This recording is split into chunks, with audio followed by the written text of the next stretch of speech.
My wellness place here in Bassendean. Let's get to know each other.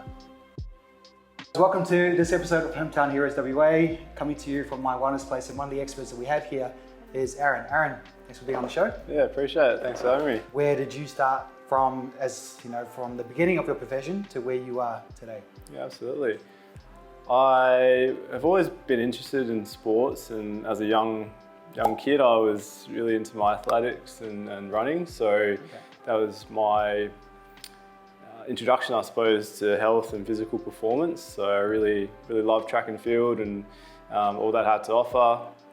And naturally, when you start pushing yourself a bit more, you start to come across some injuries. You start to push the body, and I had some really great physical therapists and health practitioners that came into my life at that point in time that really, I guess, assisted me with injuries, but also got me back to playing in different sports and also performing at my best. So I think that was in the back of my mind when I wanted to look at career options as well, and podiatry, I guess, it brought a good combination of both health and physical performance and somewhat medical as well. So I had that curiosity at an early age, and it's melded the two really nicely, and it's led to a career that is quite multifaceted. I really enjoy how diverse my workload is. And you knew podiatry was what you wanted to transition to straight out of school? No, funny enough, I was gonna do engineering. So okay. I had my subjects all set up for that, very maths and science based, which has not been a bad thing really when down the track when it led to other study options. But I was going to join the army and do that whole process through there. But I think had a bit of a change of heart and realised that actually my interests were in the human body and sports performance as well.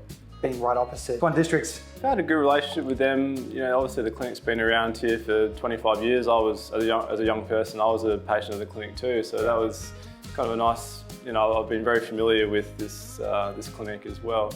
So we've had a good relationship with them over the years and seen lots of their footballers and helping them with their various injuries. And I think it's been nice that, it's not only podiatry, obviously, we have multifaceted elements to our business as well to address a lot of the concerns that football players have, not just from a lower limb perspective, physio and chiropractic as well is an important part of their care. In your profession, what is a common misconception out there?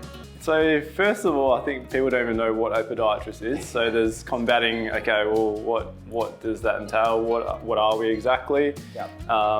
People that have some experience with seeing a podiatrist, maybe a relative or a family member who's been to them, and they sort of gain some understanding. But for the most part, they think, okay, we're just foot and we just do nail and skin care, which we definitely, generalists, we definitely manage that as well. So ingrown toenails and a whole associated plethora of treatments that younger people go through and old as well. So from anything from warts to general everyday care for the elderly.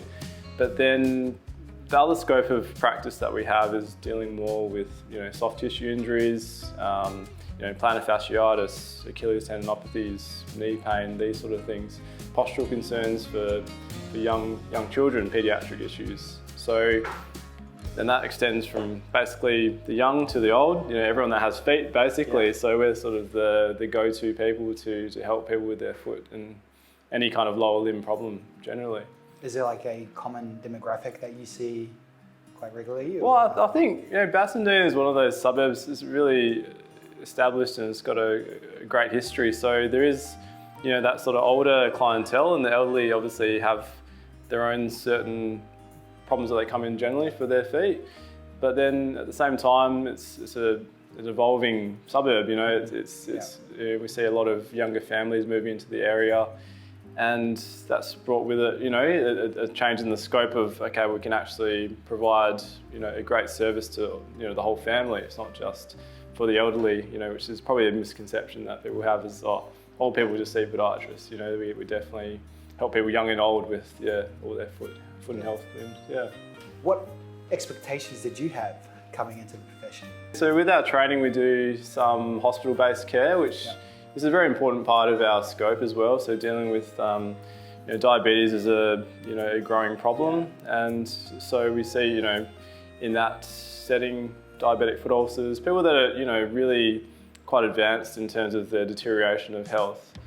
But, at the same time, we're trying to also give them a good quality of life. So the type of interventions you want to implement, managing that ulcer, preventing, amputations. It's pretty grisly, but it's also a really important part of, keeping that person active. And we don't see so much of that in private practice here, but generally speaking, that's kind of some of the stuff that we do in that setting. But then I think coming into the profession, I thought, okay, well, maybe that's not so much what I want to get into. I have more interest in helping people in performance and sport. That was my interest.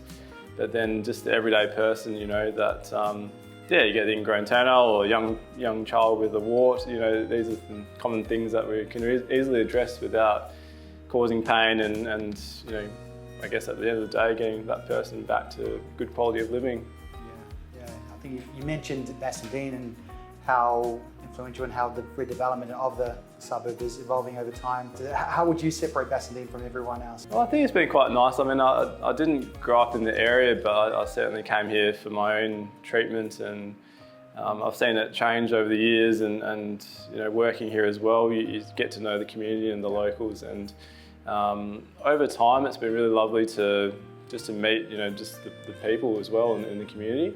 And I think, it's obviously nice to see things like the Bassendean Hotel being recently renovated, and that's reinvigorated that part of the strip as well. And I think I like to think that we're sort of an important part of the old Perth Road strip as well, being close to the football oval and the shops, that we're sort of recognised in the community as, okay, we're providers of good health services in the area, and reliable and friendly and trustworthy, So I think that's been a nice evolution over the last few years. As I said, I think when I first started here, maybe did see some of the older clientele, but then you get to know more, see the families, and there's word of mouth and the referrals, and you get to know, the whole family at the end of it, It's really quite nice.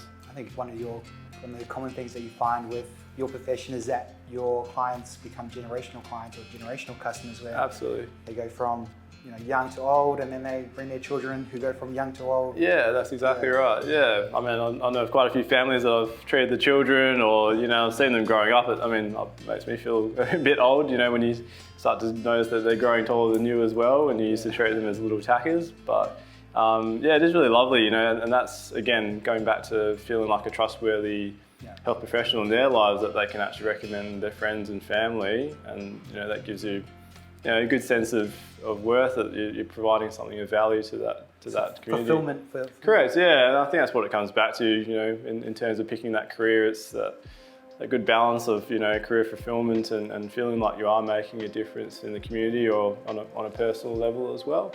Where specifically do you see the industry going for you guys? They're looking for a holistic approach. They don't want to come in and, you just sort of give them some temporary fix, And of course there's patients and clientele that want that. They just, and it's not a bad thing, but also we are trying to push the envelope a little bit and really provide a service that, I guess selfishly, that I'd like to see out there and want to be accessing as well. So whether it comes to, okay, well, we want to quantify the problem a bit more precisely, we can do some testing that will give us some objective measures to be able to say, okay, that's where we're at currently. We introduce intervention, okay, then we see if the intervention is working, retest, and we can really get quite granular with it and see whether it's improving it or not. I think, and then obviously the other facet to that business is the recovery services. So we have infrared sauna, ice bath. So these are, I think, in a well thought out clinical setting and a health setting, this is, embodying what is truly like good performance, and performance not in the sense of just purely sort of short-term ideal. It's actually good quality of living well, good health span. I think the average consumer now is probably a bit more educated than they were, and they're wanting these services and having that offering as well. So we're trying to cater to that. Nice.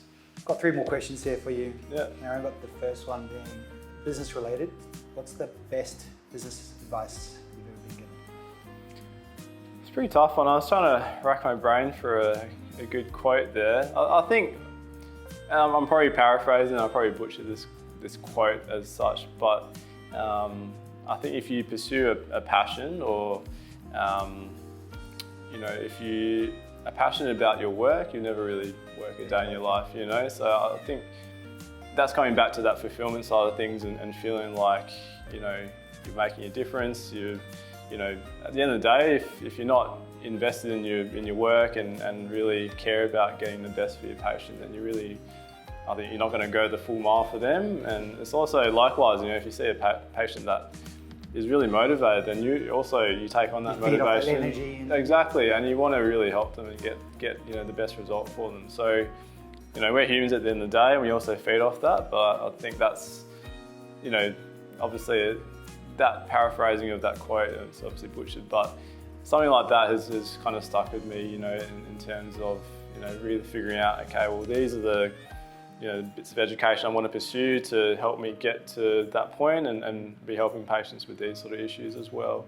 I think having the passion for that is, there's the long study days and the days you don't want to do it, but then you sort of push yourself through because, at the end of the day, the ideal is greater, Nice. What's the worst business advice you've ever been given? The worst business advice? That's an interesting one. I think, I don't know if it's business advice per se, but just seeing, lessons from other people, I suppose, in terms of their career trajectory or their, pursuit of certain things. So I think everyone, when they pursue a career or a job, there's a balance, and there's obviously going to be parameters that are important to them, whether it's, economically or financially. Some it's fulfillment and making a difference.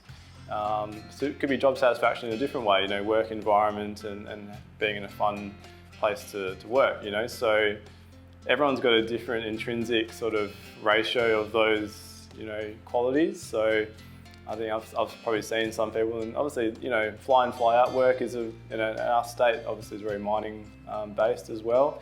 So there are some, some younger people that pursue that, and perhaps they don't quite gel well with the lifestyle, or they sort of get the golden handcuffs, as you say. But they're sort of the things that I've looked at, and okay, well, yeah, chasing a dollar is good, and maybe that's a short-term ideal, but I think at the end of the day, if you're doing things for the right reasons and trying to help others, the side effect is the financial anyway. So you don't have to worry about that, rather than chase somewhat of a shallow ideal, That's what I've seen. Love that, because that leads perfectly into my last question, which is all about balance. What do you do once you're away from this place? How do you wind down? I love basketball. I've always been interested in human performance and sports performance too. So my downtime consists of shooting hoops, going to the gym. I love to push myself in the gym, anything physically related as well. I find that a great outlet for stress and for good mental health maintenance as well. And just watching things relating to sports too. So it's something that I'm really passionate about, and I feel a lot of my downtime with that anyway. So that's what I love to do. Awesome. Just for our audience out there, Aaron, where can they get more information on you and your services? Yeah, so I've got an Instagram that I post sporadically with stories and just bits and pieces that I find helpful as well, and various practitioners and I suppose leaders in the health and fitness space as well, that I think it gels well with my sort of current thinking and ways that absolutely. So it's SportsPod Aaron on Instagram, or you can find a bit more information about me on our website, wellnessplace.com.au, and Peak Performance Institute too. So that's for people that want to look a little bit more into their running mechanics, or find out a bit more about their health and performance from a bit of a deeper look as well. Yeah, thank you so much. Yeah, appreciate it. Thanks very much for having me. Mark, thank you so much for being on the show. Thank you. Thanks for coming down. Your expertise in your profession, obviously as a physiotherapist. That's correct. I want to dive straight into it, but Sure. keen to know a little bit about your background. So if you can, just share with us just your background and how the progression of where you are today. Sure. So as a kid growing up, I was one of those kids at school that partake in every school team going through. I liked to play any sport. I was in the soccer teams, footy teams, swimming, hockey, tennis, all the racket sports, everything. So, and through that, I liked to always then be fit, healthy, surfing, golf, in the gym. When I became an adult, I was in the gym, going there all the time. Then I wanted to become a personal trainer. So I shifted away originally. I was in a customer service role in another industry, and then wanted to become a personal trainer because I was like, that's where my passion was. And my first job working as a personal trainer was working up in the northern suburbs, and we had a gym upstairs and then there was a physiotherapy clinic below us. With that physiotherapy clinic, they would then bring their clients or patients up to the gym floor where they would do their rehab programs, and we would get to meet the patients, clients coming through, liaise with them. The physios would give us advice, what they can and can't do in the gym. And of course, then if someone got injured, we'd say, right, you've got to go down and see the physio downstairs. They can tell me what you can and can't do, and we can work together. And I really loved that role and what the physios were doing and helping educate me and the team. And it was a really good introduction into wellness as a whole and how to integrate health and wellness between different disciplines. And even though we were more the lower rung on the ladder as personal trainers, the physios were great. They always said, yep, come on in, I'll show you what to do. We used to spend time. I'd even go into the private sessions with my clients and say, do you mind if I join you? And the physios would tell us both what they can and can't do. And then I was like, well, this is great, but I'm not a physio. And that's what pushed me to become a physio. And I was a mature age student then in my mid-30s. I'm thinking, well, how do I do this? And I had an understanding partner, now wife. Had to marry her after what we went through to me going back to university, 6 years of study, to become a physiotherapist. And that's what's brought me here today. And taking those initial steps from being a personal trainer to a physio, now I like to do the reverse to reciprocate that. So any personal trainers, any clients or patients that come in and see me with the physio, as seeing me as their physio, I like to be able to say, well, if you've got a personal trainer, would you like me to call them? Would you like me to give them that advice or get them to call me? Yeah. I'm more than happy to, reciprocate that educational step and integrate that health and wellbeing, which is what we're about at the Wellness Place. I think that just to dissect your story there, you've come from an active, from schooling, which made the transition to personal training. Correct. A smoother transition. Yeah. And then that progression, obviously liaising with the physiotherapist upstairs, was that kind of catalyst that sparked your interest? Certainly. Yeah. So it'd get to the point where then I'd know people have got niggles and they're asking me what they should and shouldn't do. And I'm like, well, that's my limit of what the information I'm allowed to give you. From a legal standpoint, I have to be able to assess and to treat and give that advice beyond that. And that was outside my scope of practice as a personal trainer. So had to get a better qualification. I was like, I'm going to do this. I know for many of our audience out there who may be looking at a career change, and I know the progression from personal training to physiotherapy, there's a vast difference there in terms of knowledge and expertise. Yes. Talk to me about that from, okay, I see it, I like it, but then I need to take action. Obviously your wife played a huge part. So she supported me, definitely. Okay. But Huge. Being a personal trainer, you've also got that flexibility of when you can work. Gyms now are 24/7. You can start at 4 o'clock in the morning, 3 o'clock in the morning. If you really want to get out there, strive to achieve and reach your goals, just put a plan in place. And if that's not working, reassess your plan. If you've got a true passion for something, give it a crack. I've always said to people, have people around you supporting you, and if they're not supporting you, find the people who will. That's probably the most important thing when you're going through a career change. And pick the brains of people who work in that industry. is it truly what you want to do? Have a sample. Go in and chat to your local physio or chiro or podiatrist if that's what you're thinking of doing, and say, do you mind if I sit in? Do you mind if I come in and spend some time with you? And you can do that as a mature student. I'm more than happy to have school students, university students, anyone come in and have a chat to me about if they're thinking about becoming a physio and spending some time with me and my patients. And I always check with my patients first, of course, if that's okay. And most of the time the patients are loving that. I like how there's different facets of your life and I just want to zero in on one facet. Sure. Customer service. Yeah. Obviously you're very customer orientated. Most and you took that skill set out of that background that you were in. So how vital is that here?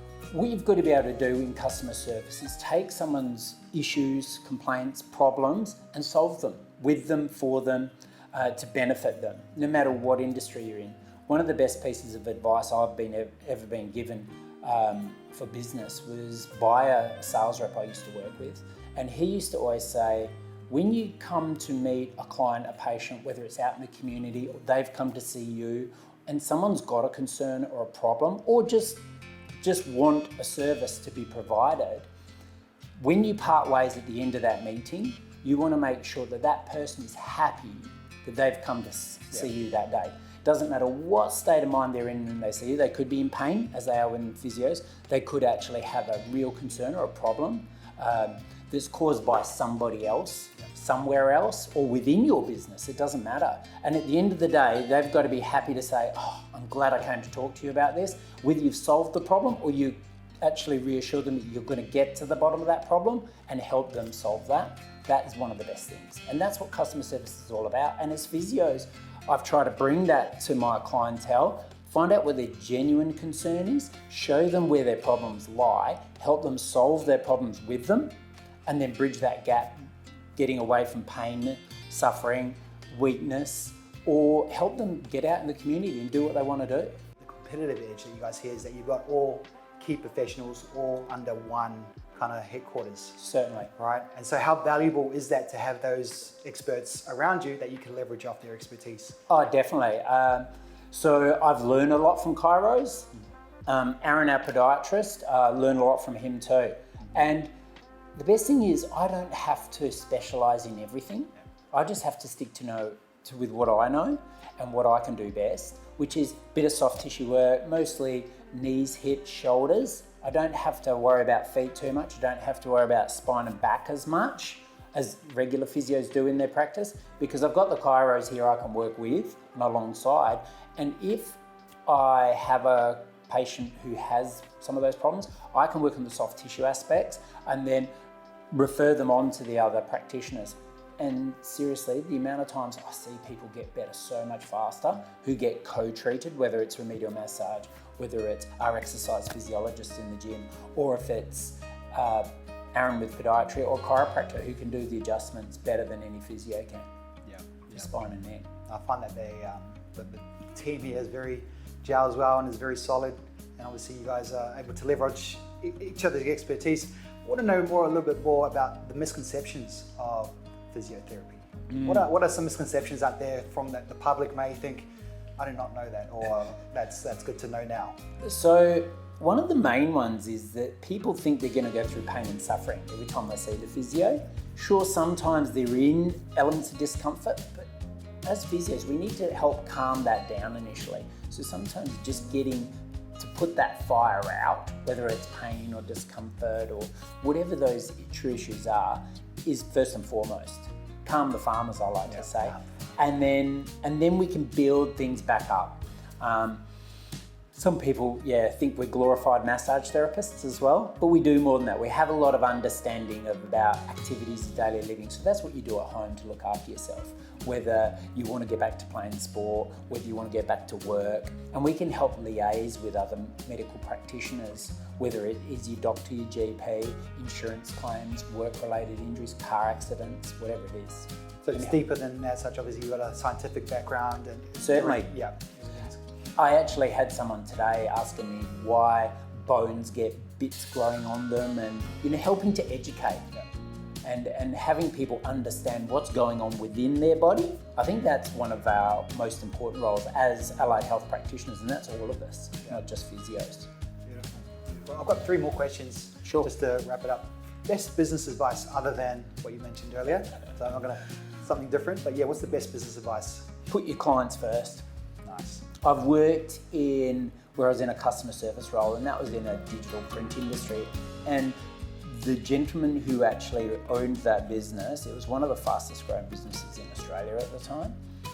And he was always, do what you need to do to keep clients happy. You know, let's look after them first, and they'll always come back. And if you listen to your clients, listen to your patients, they'll come back searching more advice and wanting more from you later on.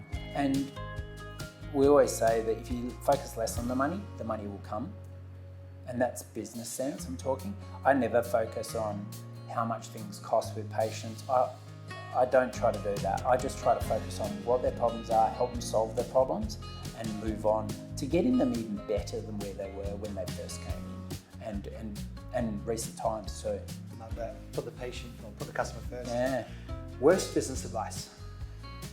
Or worst advice? Worst, and that would be the opposite. I've seen, I wouldn't say it's advice, but I have seen businesses where they're trying to, you know, look after the wrong people in the business, and you just see the cracks open up and things fall apart. Yeah. Okay. So take note. Right? Yeah. Yeah, okay. Yeah, exactly. And we look after the wrong people, whether it's trying to focus on cutting competitors out of the market or too busy or what's going on outside your business, especially, that's one of the biggest ones, biggest downfalls. Away from here, what do you do just to wind down? Yeah. So one of our favourite pastimes with myself and my family, my wife and my 2 kids, we always like to go to the beach. Oh, nice. We're beach bums through and through. We get down there, I'm teaching my daughter to surf at the moment, she's 11, she's loving it. She's every weekend, it's like, Dad, can we go to the beach? My son, he's 5, but he will jump up and down and start crying and complaining when we're leaving the beach. No, I want to stay. And my wife has always lived along the coast too, so we love that. And it's beautiful downtime, getting in the ocean and surfing, swimming, whether it's wintertime, summertime, we've got wetsuits, so we can have a good time there any time of the year. Which beach specifically? We live up in the northern suburbs, so we usually go to Mullaloo Beach. Mullaloo's beautiful. It's pretty nice. There's a great park there.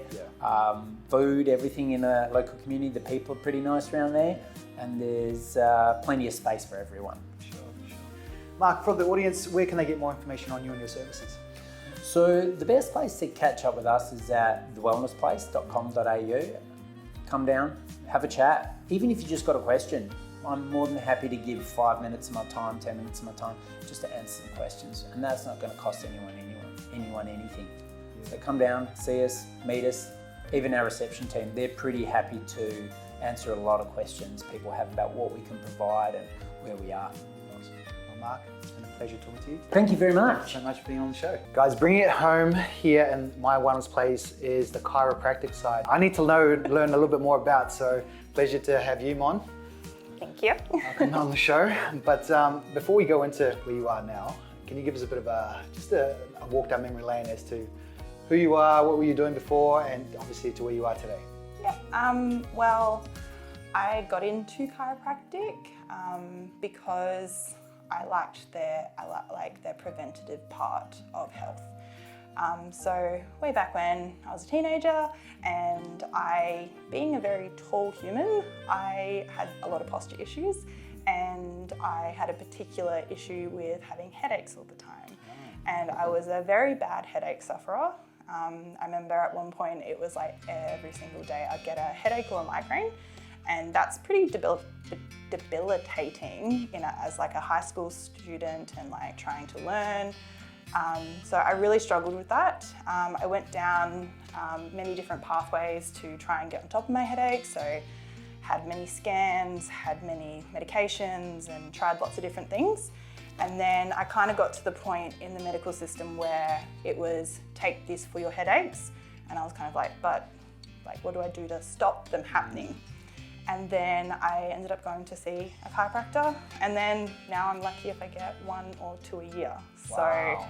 So it definitely made a huge difference for me, and like just quality of life. Like I could actually do more in my afternoons, and just day to day in general. So that kind of drew me towards chiro per se, because I always had an interest in just health in general. Like I was looking at nursing and GP and like looking at different kind of health elements, but when it came to actually being able to help someone with my hands and with my knowledge, I just thought that was like the coolest That's a thing. good fit. Yeah, because I really don't need a whole lot of things if I want to. Like I could do it, like I don't actually need a table, it's handy, but I can do a lot of things without, like pretty much just my hands and my knowledge. So I thought that was really cool.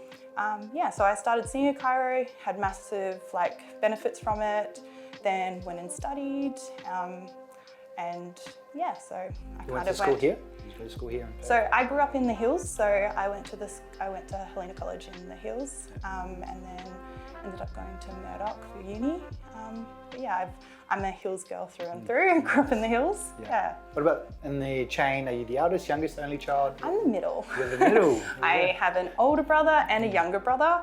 My younger brother is still massive compared to me, so I look like a midget compared to my two brothers. Yeah. So who's the tall? Where do you get the height from? Your mum's side? Both. Both. Interesting. So dad's 6'2", mum's 5'11", and then older brother's 6'5", and then younger brother's 6'4", and then I'm 6'2". And you're 6'2". And sport? You played sport? Yes, so I played a lot of netball. I think at one time I played for 4 different teams. It was like 2 games on Friday, 2 games on Saturdays. And then, yeah, my brothers played a lot of sport as well. Our height is very advantageous for some sports, so yeah. Well, let's go into that, because you mentioned how the headaches coming through, and obviously with your height and everything. But I wanted to know more about the transition from your school into, okay, I'm doing chiro. That's what I'm doing, and let's lock that in. So talk to me about that process.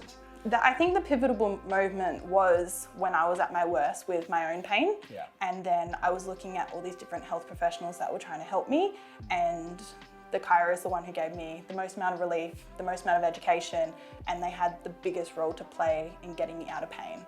And I just went, yep, like I want to do that. And yeah, and that's when I kind of that's when my study led me. What was your knowledge before that about chiropractic profession? My mum saw them because she had a bad neck, that's about it. That was about it. Yeah, so she would go to the chiro. I didn't really know a whole lot about chiros. I just know that my mum had a whiplash accident. That was quite an old accident, and when she had a sore neck, she went to the chiropractor, and then that was about all I knew. Yeah. I didn't know what they did, never went to an appointment. So the whole reason, because I actually started as a patient here before I even started studying. And the whole reason we even found this place was because my older brother played for Swan Districts. And back when, so both my brothers went through the development squad and played for Swan Districts, and then played for a lot of other places too. But my older brother, it was kind of a thing that they came over, they saw all the different health professionals here, and that's how my whole family just ended up coming here. So whether seeing physio, chiro, podiatry, whatever. And yeah, so I started seeing a chiro here at the time, and I just went, you know what, this is really cool. Nice. So it's purely out of your own, kind of addressing your personal pain, and that was kind of like the spark that got your interest. Because I can see just from my practice now, I have so many people that like they're studying a lot, or they're really tall, and they have some very similar issues, and no one has educated them about it. They've dealt with it for years and years and years, and they've just not been able to find that kind of relief. And part of it is just education, like sharing our knowledge, explaining what is happening and why it's happening, and then providing them that relief and showing them how to prevent it in the future. Well, I need education on this, because what's the correlation between height and migraines and chiropractic? Yeah, and that was that. In a very short, condensed way, because there's hundreds of different types of headaches, so many different types. But from a more postural point of view, there's a type of headache that if you're putting too much load on the joints and the muscles in your neck, they refer pain up into your head. And if you're getting those again and again and again, then you are just going to get a splitting headache all the time.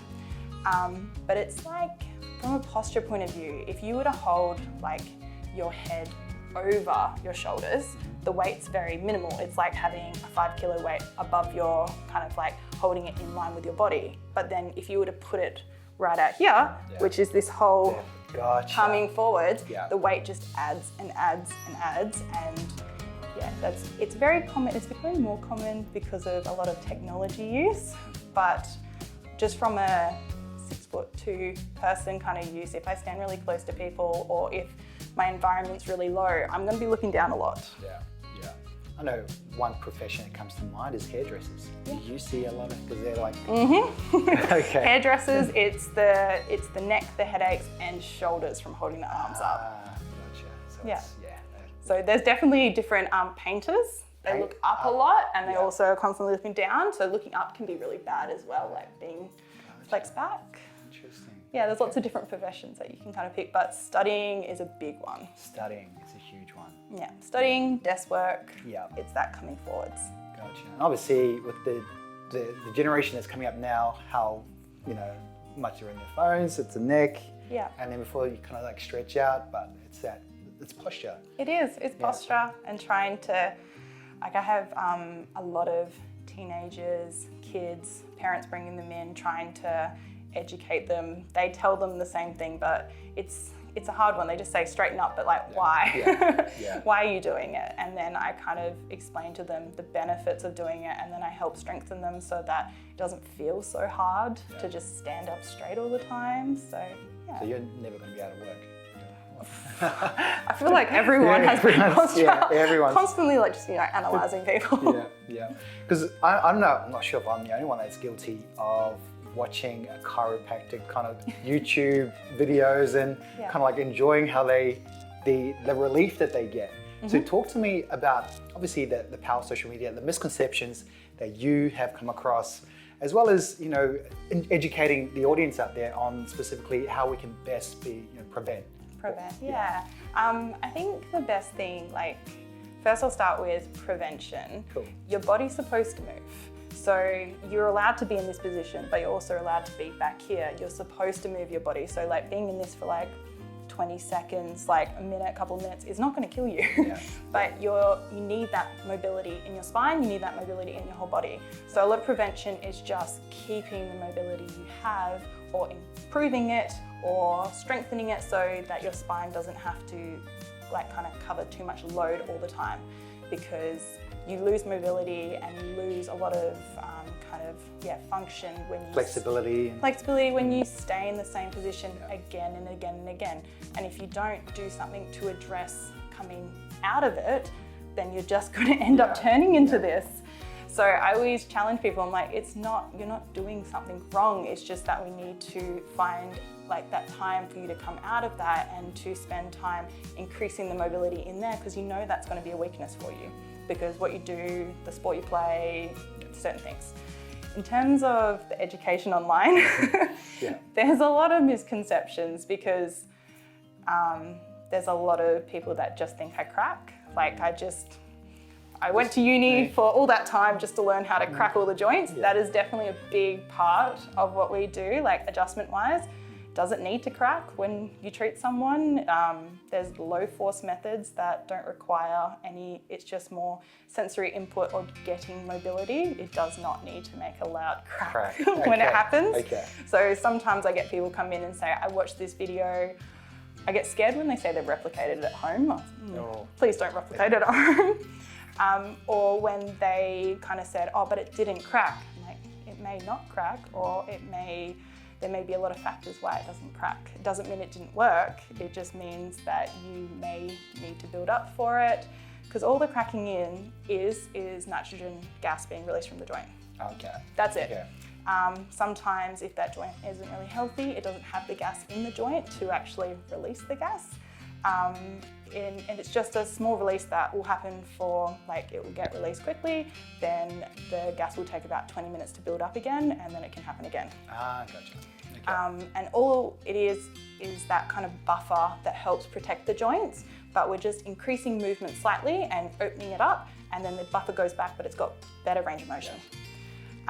There's also the relief that people get. Yes. So it improves flexibility, mobility, and just from a more neurological point of view, there's something called a hypoalgesic effect, which similar to like endorphins, like it makes you just feel after you get the adjustment done because it stimulates the nervous system.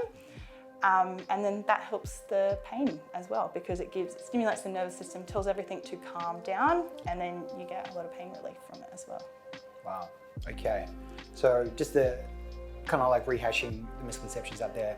It's not as, Not as simple as just cracking. Yeah, not as simple. Because I know having played sport, I played rugby and coming from a family that's cracking backs and cross your arms and, hand behind that, like crack it. Is that doesn't do anything, correct? From your perspective. So when it comes to, because you may get benefits from it or you may not. So I always explain to people that it's harder to be specific. Like for example, it's hard to adjust your own back because your muscles are locking you together and it's not allowing the joint to actually move. So it's easier to crack someone else's back than it is to crack yourself. Then it also comes from knowing what joints are fixed and what joints are moving. So you may go and do like a little lift and crack, and the joints that are already moving are the ones that are getting cracked, and the ones that are fixated are the ones that aren't moving. So they'll be like, oh, I heard the sound, it felt okay, but it's still stuck. And it's because the areas that are fixated are not moving yet. Gotcha. So that's the biggest problem that people have. They're like, oh, I heard the sound, it felt good, but it only felt good for a certain amount of period of time and then it went crap again. Gotcha. So it's more about knowing what to do, when to do it.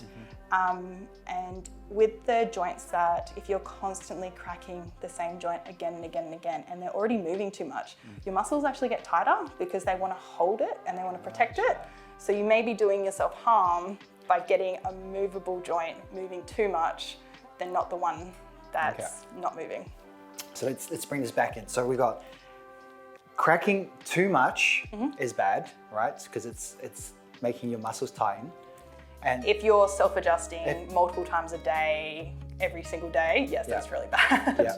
And if you crack once, it's not a one fix all, Nope. right? You still got to come back and it's a reset. Yeah. Okay. Helps you kind of get on top of it. Okay. So that's why, like as a chiro, I'm trying to get that spinal mobility back, but you still have your day-to-day life factors. Yeah. So I could treat you and then you go straight back to doing the thing that caused that stress. So then I've got to educate you on the things you need to do to try and promote mobility and to take that stress off.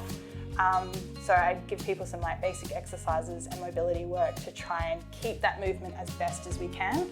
But if you've been in a desk job for like 10, 15 years and you've always had a problem with a certain area, your body's going to have a lot of habits that as soon as you put a little bit of stress on, it just locks up again. Yeah. So it's trying to break those bad habits. Okay. So white collar, painters, hairdressers, get in touch with Mon. All right. From a business perspective, let's go into that one. Your day-to-day, what does that consist of? Walking through the door, obviously your clients will pre-plan, but what's your process? So I like to get to work like at least half an hour before I see anyone. I always joke that I have like a director's hat and then I have a chiropractic hat. So I will walk through the door and check with my director's hat, like if there's anything that needs to be helped and addressed for practitioners or like admin or the running of businesses say, then I chuck on my chiro hat and make sure that all my patients are booked appropriately. Like there's no reason that I'm like if I should be seeing someone for extra amount of time or if it's been booked incorrectly, or make sure I'm up to date with my notes or any paperwork that's associated with that patient. And then seeing my patients, I have notorious run behind just because I give patients the time that they need, because they may come in with no complaints. We know exactly what we need to do, but sometimes people have like a really crap time and they need a little bit more attention, so I spend a bit more attention with them. And a lot of it is not just doing the treating, it's doing the education. And then I just check if they've seen any of the other practitioners in between, just check on their process with how they're going with like the physio, the podiatrist, if there's anything we need to integrate together, then that's pretty much it. Pretty much it. And then chuck on the director's hat at the end of the day. Yeah. Just while we're on the director's hat, what's your vision for here for next For My Wellness Place? Because your position here, obviously Clara, but director, is that correct? Yeah. Yes, what's the long-term vision, 10 years? Well, I'm a co-director with Mark and Aaron, but it's just creating more education platforms, trying to educate people things that they can do to look after themselves and like be that kind of trusted name in health, that they know that once they do actually have an issue, then they can come and see us because they've already learnt so many things from us already. I definitely think prevention is a big way our society is going, which is really cool because you can do so much to prevent things if you know that you actually have a weakness. And it's just going more down that kind of realm because I 100% can see patients that are in pain and they have complaints and stuff like that, which is great, but it usually takes us a good chunk of time to get it under control, and I'd rather not see them in so much pain in the first place because it's not nice. Would you say by then it's too late, or? No, it's not too late. Like, there is always something you can do to like take the pressure off, increase like pain relief wise or strengthening wise or education wise, but there's definitely things like they're more prone to have an ongoing issue in the future, and it's going to be harder for them to manage compared to someone that didn't have that issue. And that's where I see prevention as being really good, because once you've made structural changes to your spine, once you've done serious damage to certain muscles or serious damage to certain nerves, you're going to be more prone to having flare-ups, and we want to try and stop you so you don't have flare-ups, but at the same time, like, you are going to be more prone to it because of the damage you've done. Yeah, perfect. Well, we've got 3 more questions before we come into land. First question, your best business advice or best advice as it relates to your profession? It's a tricky one. When I was listening to them, I'm like, which one would I say? What would you reckon, like, as a, like, in health, it's really hard to, like, kind of monetize it. Yeah.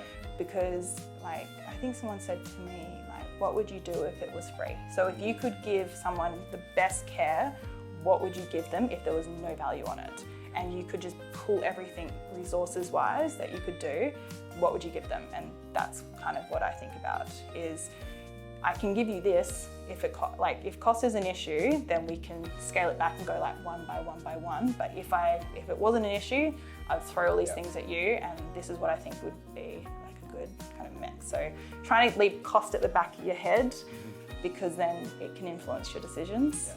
But giving them the best possible Possible option. care, Yeah. possible education, possible everything. If money wasn't an issue, what would you do? Gotcha. What about worst advice? Focusing too much on money.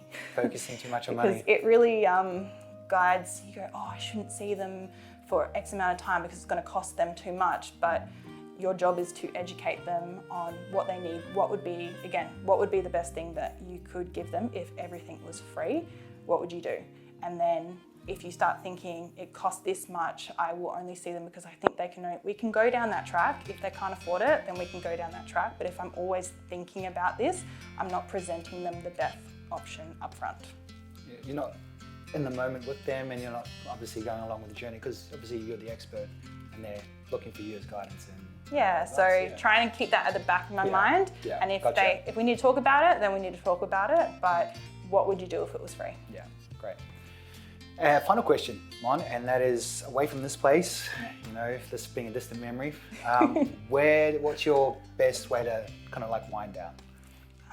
So hanging out with my husband, hanging out with my golden retriever, absolutely love her, and just either going camping or going for hikes or just immersing myself in nature. Outdoor. Mm-hmm. Nice. Mon, where can our audience there get more information on you and your service? So you can find us at the Wellness Place, and there's some bios and stuff, and check us out there. And then also Peak Performance Institute as well. Perfect. Mon, thank you. Beautiful. Guys, and that concludes our episode here at My Wellness Place in Bassendean. I want to thank Monique, I want to thank Mark, and I want to thank Aaron for sharing their story and really just giving us an insight as to how they serve the community here in Bassendean. Be sure to hit like and subscribe to the channel so we can go out and continue to put the spotlight on the businesses we love. We'll see you on the next episode.